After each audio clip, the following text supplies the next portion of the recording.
નમસ્કાર દોસ્તો આજે આપણે સમજવાના છીએ કે કોઈ પણ ઘટના પાછળ કોઈને કોઈ કારણ હોય છે। જ્યારે શરીર બીમાર થાય છે ત્યારે તેની પાછળ પણ કોઈ કારણ હોય છે। કોઈ પણ કુદરતી આપત્તિ, કોઈ પણ કુદરતી તકલીફ આવે છે તેના પાછળ કોઈના કોઈ જવાબદાર કારણ હોય છે।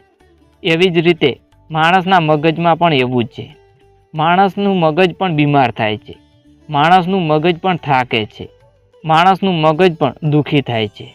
અને આ પાછળનું કારણ છે ડર, ગભરાહટ, ચિંતા, બેચેની, વધારે પડતા વિચાર, ઊંઘ ના આવવી, થાક લાગવો। આ બધું માણસના મગજને થકવાડે છે।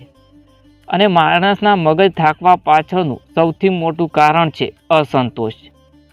જ્યારે વ્યક્તિને સંતોષ થતો નથી, કોઈ પણ કામમાં સંતોષ નથી થતો, કોઈ પણ વ્યવહારમાં સંતોષ નથી થતો, કોઈની સાથે વાત કરવામાં સંતોષ નથી થતો, વ્યક્તિ જે મેળવવા માગે છે તે મળતું નથી તેમાં સંતોષ નથી થતો, જે મળે છે તેમાં સંતોષ નથી થતો, ત્યારે માણસનું મન જે મેળવવા માગે છે તેના વિશે વધારેના વધારે વિચાર કરે છે, વધારેના વધારે ચિંતા કરે છે।